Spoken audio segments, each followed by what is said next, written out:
지혜로운 자, 어리석은 자.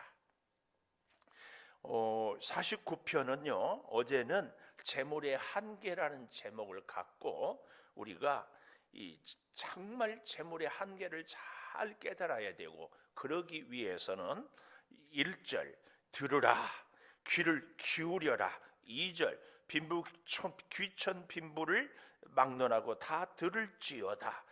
4절에도 보면 내가 내 비유에 귀를 기울이고, 이렇게 굉장히 강조하고 부탁했던 것이 들으라, 귀를 기울여라, 이런 얘기를 했습니다. 이 말은 세심한 주의를 기울여서 듣고 행동하고 순종해라, 이것을 말하지 않았습니까? 심지어 잠언에 늘 나왔던 지혜와 통찰력, 이것은 뭐라고 그랬어요?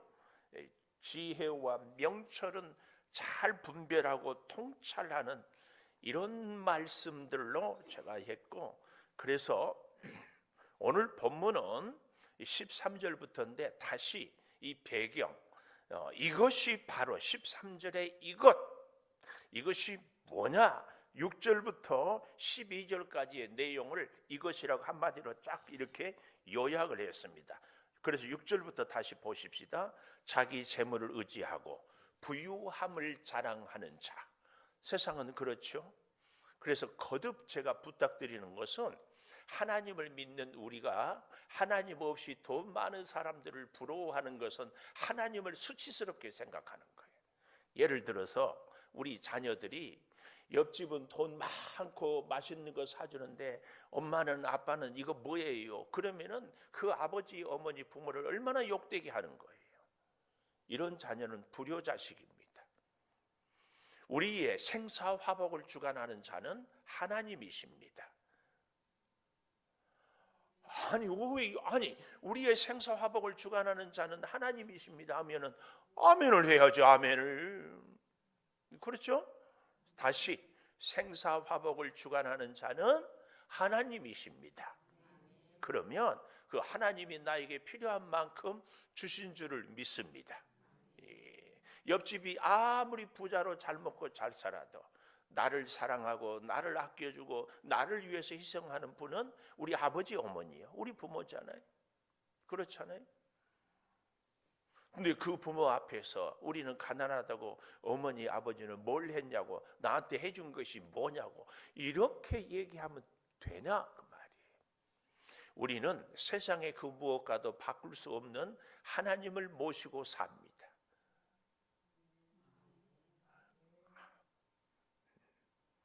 자, 그래서 다시 이제 6절부터 보십시다. 자기 재물을 의지하고 부유함을 자랑하는 자. 아무도 자기의 형제를 구원하지 못하고 그 재물로 그를 위한 속전을 하나님께 바치지도 못할 것은 그들의 생명을 속량하는 값이 너무 엄청나서, 한 사람의 생명값은 천하보다도 귀하기 때문에 영원히 마련하지 못할 것이다. 소유 갖고 재산 갖고 우리의 빈부 귀천을 얘기할 수 없다.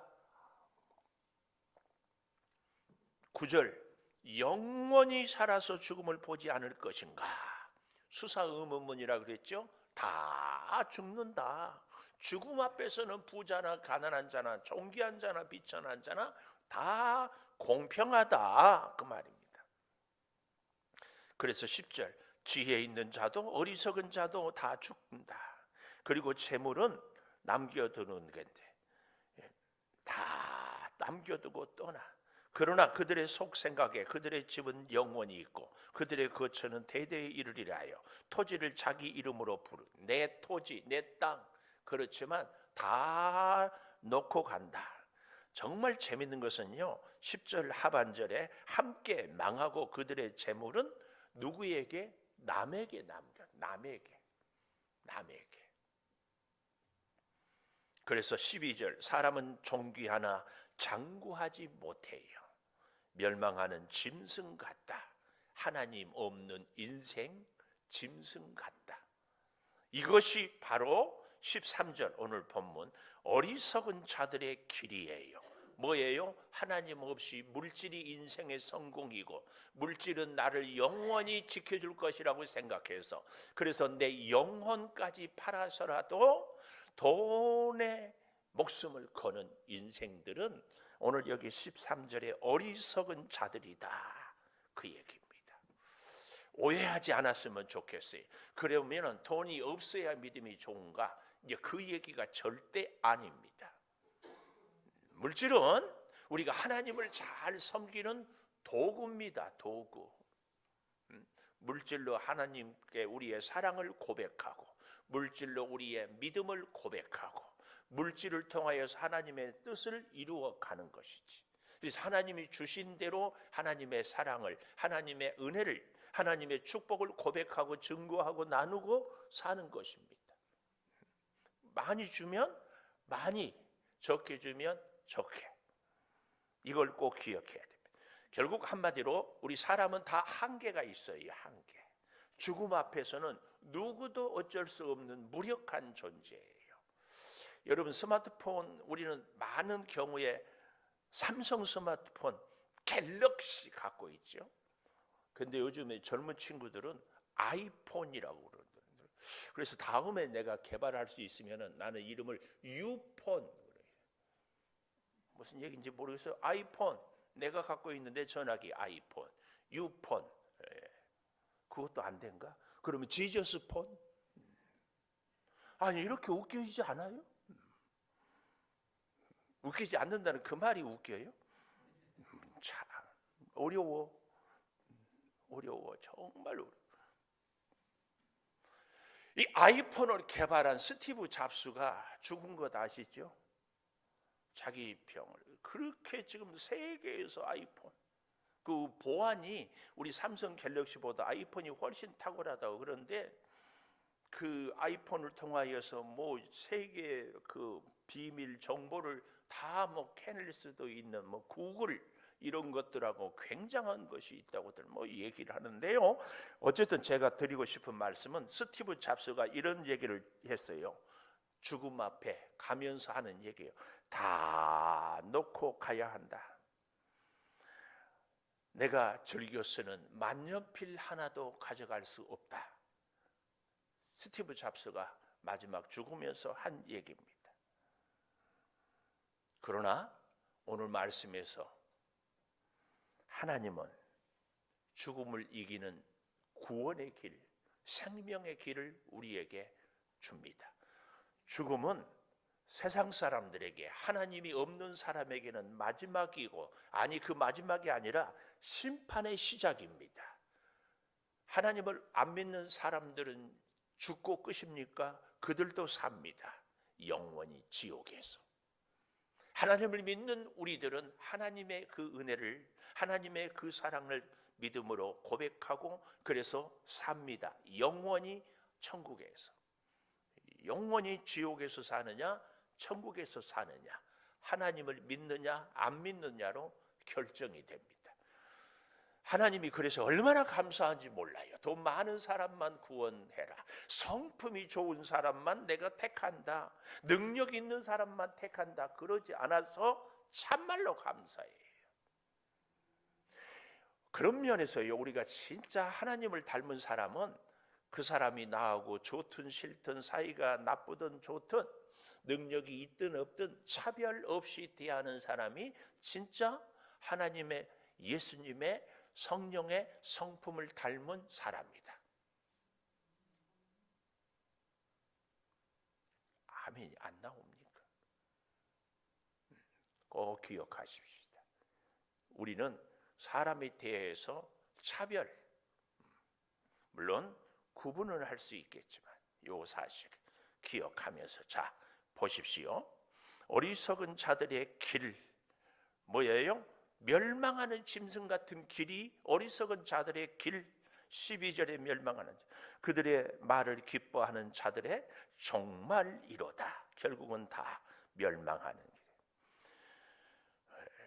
한마디로 얘기하면 14절에 보면 그들은 양같이 수월에 두기로 작정되었으니 여기서 말하는 이 양은요, 그 다음 줄에 있는 목자를 얘기하기 위해서 들여온 개념입니다. 잘 보십시다. 양같이 수월에 두기로 작정되었으니 지옥의 음부 수월 아닙니까? 왜요? 사망이 그들의 목자일 것이다. 목자. 시편 23편 여호와는 나의 목자시니 내게 부족함이 없으리로다. 내가 사망의 음침한 골짜기를 다닐지라도 해를 두려워하지 않을 것은 주께서 나와 함께 하심이라. 그가 나를 푸른 초장에 누이고 쉴만한 물가로 인도하고. 그런데 여기 오늘 본문의 14절에 사망의 목자는 뭐가 될까요? 독초를 먹여요. 독초. 그래서 이 목자가 선한 목자인가 죽음의 목자인가야? 우리를 인도하는 목자가. 여기에 따라서 우리가 영생하는가 지옥에 가는가. 내 인생의 목자는 선한 목자 되신 예수님인가 돈인가, 그 말이에요. 거듭 말씀드려요. 오해하지 마십시오. 제가 왜 이런 오해하지 말라는 얘기를 자꾸 하는가 하면은, 돈을 버는 것은 마치 악을 자꾸 끌어들인 것처럼 생각하는데 그렇지 않아요. 하나님을 잘 섬기기 위해서, 하나님과의 깊은 사랑의 교제를 나누기 위해서, 하나님의 말씀대로 살기 위해서 우리는 직장 생활도 하고 경제 생활도 하고 돈도 버는 겁니다. 제 혼자는 설교 준비하면서 오늘은 막 아멘이 쏟아질 줄 알았어요. 다시요. 우리가 직장 생활을 하고 사업을 하고 열심히 사는 것은 하나님께 영광을, 하나님의 뜻을, 하나님 맡겨준 사명을 감당하기 위해서 하는 것입니다. 아멘입니다. 꼭 기억하십시오. 그러니까 돈 많고 적고가 문제가 아니에요. 우리는 돈 많다 적다 이것 갖고 절대 기죽으면 안 됩니다. 그럼 무엇 때문에 기죽어야 돼요? 하나님이 내게 주신 은혜, 재능, 물질, 능력으로 하나님을 위해서 맡겨준 사명을 감당하고 사느냐, 이겁니다. 이거 많이 받은 자는 많이 거두게 돼요. 꼭 기억하십시다. 돈 없다고 기죽지 말고, 돈 많다고 거만하지도 말고, 주를 위해서 어떻게 우리는 살아가고 있는가. 이것은 물질뿐만 아니라 우리의 건강도 마찬가지, 우리의 재능도 마찬가지, 우리의 은혜도 마찬가지. 은혜를 많이 받았다. 은혜 받은 것을 자랑해요. 그런데 다른 사람을 위해서, 주님의 영광을 위해서는 아무것도 하지 않아. 그리고 자기 뭐 자랑하고. 그것은 not at all. 전혀 아니에요. 전혀 아니에요. 자, 그래서 보십시오. 14절, 사망이 그들의 목자가 되요. 정직한 자들이 아침에 그들을 다스리리니. 본문에 말하는 이 정직한 자는 거짓말하지 않고 남을 속이지 않고 이런 정직한 자가 아니라, 성경이 말하는 정직한 자는 하나님을 경외하는 자. 하나님 앞에서 내가 죄인임을, 그래서 하나님 아니면 아무것도 할 수 없는 한없이 연약한 자임을 고백하는 자가 정직한 자예요. 우리는 자꾸 정직을 하면은 남을 속이지 않고, 그래서요, 예수 안 믿는 사람들하고 얘기를 해보면 저도 깜짝 놀랐어요. 지금까지 자기는 죄 짓지 않고 살았대요. 내가 한 2주 전에 우리 고등학교 동창들 의정부 무슨 역? 경전철. 예? 동호역 앞에서 그 마늘 보쌈을 먹는데, 2명 다 이 애들이 자기들은 인생을 지금까지 60평생 살아 하나도 죄지 않고 부끄럽게 살지 않아서 60이 넘으면 다 인생을 뭐 득도한다나 얘기가 안 돼요. 여러분, 여쭙고 싶어요. 내가 남을 때리거나 훔치지는 않았어도 성경이 말하는 예수님의 가르침의 기준에 얼마나 마음속에 죄와 여러 가지 미움과 섭섭함과 분노가 얼마나 많아요. 이 정직한 자, 하나님을 경외하는 자, 하나님을 경외하는 자는 첫 번째로 내가 죄인임을 고백하는 자예요. 이것이 가장 정직해요. 가장 정직해. 저와 여러분은 하나님 앞에서 정직한 자가 되기를 축복합니다. 이 정직한 자들은 아침에 그랬습니다. 그들을 다스리리니. 이 여기서 말하는 아침은 우리가 아침에 해가 떠오르는 것처럼 정직한 자에게는 하나님의 은혜가 부어져서 하나님이 그를 비추어서 하나님의 은혜로 따라 살아가요. 그래서 그들은, 하나님을 믿는 사람들은요, 사실은 그 아침에 그들을 다스리리니, 이 말은 하나님께서 우리를 다스려요. 그래서 우리 인생은 하나님은 능동태고 우리는 수동태입니다. 하나님께서 우리를 살게 이끌어 주셔요. 우리는 그 말씀에 순종하고 살아가는 겁니다. 그래서 여러분, 진짜 정직한 사람은 나는 내 뜻대로 사는 것이 아니라 주님이 인도하신 대로 삽니다. 이 고백이 되어야 합니다. 주님이 인도했는데 내 마음에 안 든다고 나는 복 없다, 나는 복받지 못했고 사랑받지 못했다, 아니라니까요. 자꾸 우리는 내 기준으로 돈 많아야 복받았다, 내가 건강하니까 복받았다. 그런데 진짜 우리의 복은 하나님의 말씀에 얼마나 순종하고 따라가는가, 이겁니다. 요 아침에 그들을 다스리니 그들의 아름다움은 소멸하고 수월이 그들의 거처가 될 것이다. 사망이 목자가 되어버린 인생들의 아침이 오면은, 태양이 뜨면은 그들은 어둠은, 수월은 다 흔적도 없이 사라져버리는 무서운 것을 얘기합니다. 그런데 16절도 사람이 치부하여 그의 집에 영광이 더할 때 너는 두려워하지 말지어다. 하나님의 사람은, 사람들이, 하나님 없이 사는 사람들이 뭐 떵떵거린 것 때문에 절대 두려워하지 말아라, 말아라, 말아라, 이 말씀입니다. 오늘 우리의 삶 속에서요, 정말 이 사실을 깊이 깊이 생각해 보시길. 왜요? 다시 올라가서 15절에 하나님은 나를 영접하시리니, 이 말은 창세기 5장 24절에 하나님이 에녹을 죽지 않고 하나님 나라에 그때 영접하시리, 같은 동사예요. 같은 동사. 그렇게 하나님이 하나님의 소유로 삼아서 우리를 건져내셔요. 15절 마지막에 값을 지불해 주셔요. 그렇게 함으로 인하여서 우리는 두려워할 것이 없다, 그 말씀입니다. 두려워할 것이 없어요. 또 좀 보십시다. 17절에 보면은 그가 죽음에 가져가는 것이 없어요. 가져가는 것. 영광이 그를 따라 내려가지도 못해요. 사람이 갖고 있는 것. 18절이 참 재밌어요. 그가 비록 생시에 자기를 축하하며, 생시에 자기를 축하하며, 이 축하를 보니까 무릎 꿇고 찬양하고 무릎 꿇고 축복하며.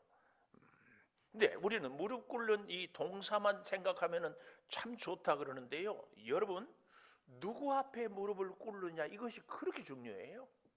하나님 앞에 무릎을 꿇어야 되는데 마귀 앞에서 무릎을 꿇어요. 문제지요. 아니, 하나님 앞에서 무릎을 꿇어야 되는데 돈 앞에 무릎을 꿇어요. 이것은 안 되지요. 무릎을 꿇고 찬양하고 무릎을 꿇고 축복하는데 대상이 무엇이냐가 중요하다니까요. 대상이 누구예요? 여기는 자기 자신이에요. 자기가 자화자찬. 야, 나 같은 사람 어디 있어? 나같이 잘난 사람이 어디 있어? 나같이 복받은 사람이 어디 있어? 뭐예요? 하나님 없이 자기 자신을. 뭐 이걸 자존감, 뭐 자긍심 이렇게 얘기할 수 있을까요? 하나님을 무시하는 인생의 어리석음. 꼭 기억하십시오. 우리의 자존감, 우리의 자긍심은요, 하나님이 나를 사랑해 주셨기 때문에 나는 하나님으로 인하여서 존귀한 자고, 하나님 때문에 나는 복된 사람이고, 하나님 때문에 나는 은혜로 사는 사람입니다. 항상 우리의 주체, 우리의 주어는 하나님이 꼭 되어야 합니다. 꼭. 이것은 생각도, 우리의 입술의 고백도, 우리의 인간관계도, 우리의 삶도, 앞날의 미래도, 인생도 전부 하나님으로 쫙 시작해서 하나님으로 쫙 끝나야 됩니다. 그러니까 하나님 없는 인생은 자화자찬해봐야 그건 그냥 타다만 재해 같은 존재입니다. 그러나 하나님과 함께하면 나는 아무것도 아닌 것 같지만 하나님 때문에 우리는 존귀한 자가 돼요. 하나님 때문에 우리는 지혜로운 자가 돼요. 하나님 때문에 우리는 능력자가 되는 겁니다. 아멘. 아멘. 오늘 이걸 기록하십시오. 18절 다시, 그가 비록 생시에 자기를 축하하며 자화자찬. 근데 이거 내용을 잘 보면은 자기를 축하하며 스스로 좋게 함으로 사람들에게 칭찬을 받는다 하는데, 자기를 축하하고 스스로 좋게 하는 것에 그 밑바탕의 배경은 뭐예요? 돈 많다고. 너희들 나만큼 돈 많이 벌어봤어? 이 말은요, 뒤집어 보면은 나는 돈 없으니까 복 없다고 생각하는 사람하고 나같이 돈 많은 사람 봤어 하는 것하고 그 밑바탕은 통해요. 통한다니까. 돈 없어서 기죽은 사람이 문제가 됩니다. 왜요? 우리는 예수님 없어서 기죽어야 되는데. 우리가 영적으로 어린아이라고 그러잖아요. 아닌가요? 그래, 영적으로 그러면 성인들이라고. 그런데 영적인 어린아이는 어때요? 우리가 육체의 이 땅을 살아가는 아이들에도 보면 수억만금이 있어도 엄마 아빠가 없어. 제가 가끔은 우리 교회 유치부 애들 볼 때 가슴이 막 먹먹할 때가 있어. 같이 잘 놀다가 엄마 손 잡고 가는 애들이 있는데 엄마가 없어서 물끄러미 보고 있어. 그런 아이들 볼 때마다 가슴이 미어져요. 여러분, 영적으로 우리 인생의 말입니다. 내 아버지 되신 하나님이 없어요.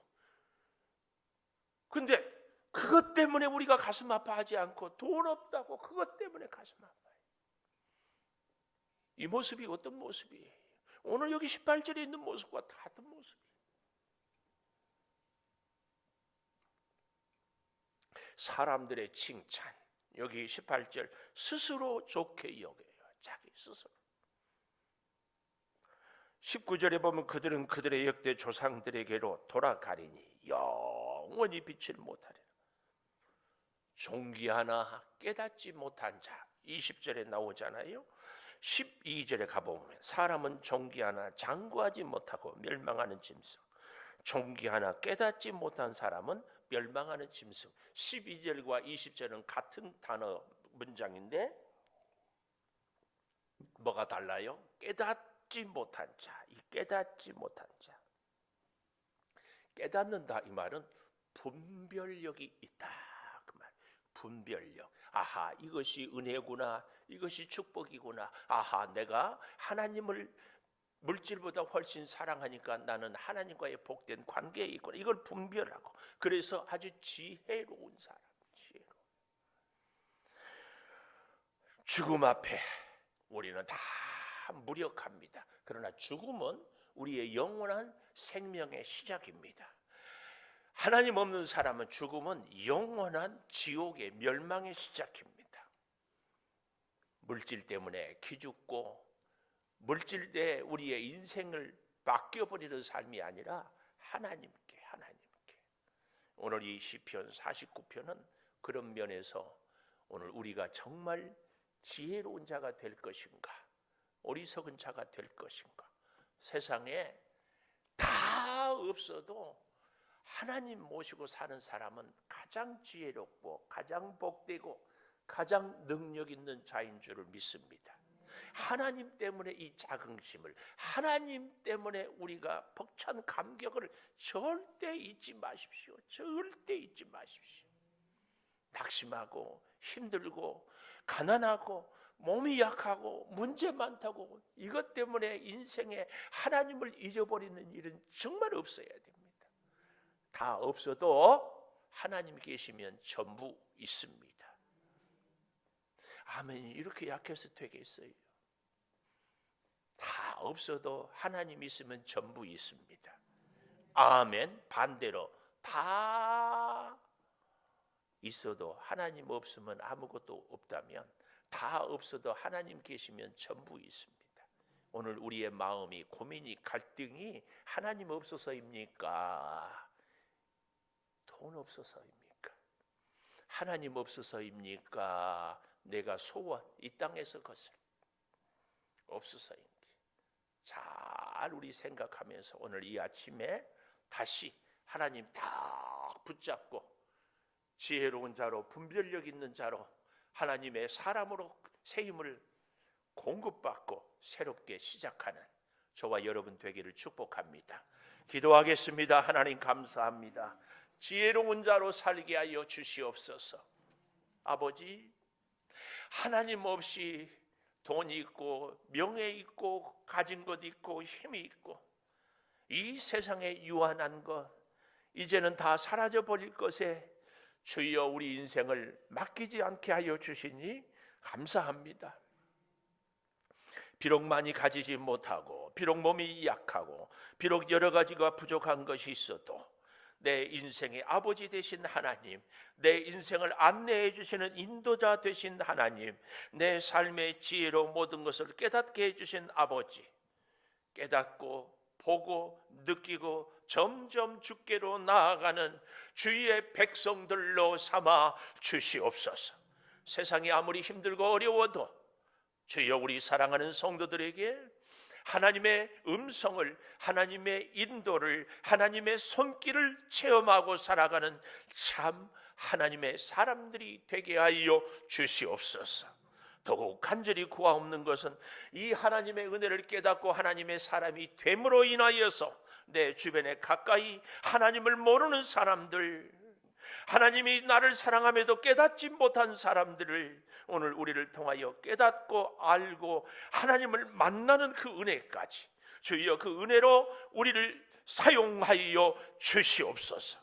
오늘도 성전에서 여러 모양으로 충성합니다. 사순절을 지내면서 믿음으로 살기를 원합니다. 성전을 청소하고 주방에서 섬기며 또 어린 생명들을 전하러 혹은 만나서 신방을 하며 목장의 식구들을 돌보며 지난주에 보지 못했던 우리 성도들을 찾으며 기도하고 은혜를 나눌 때 하나님의 그 놀라운 사랑이 아버지 우리 사랑하는 성도들의 가슴을 통하여 샘솟듯 솟아오르게 하여 주시옵소서. 특별히 우리 성도들의 가정을 축복합니다.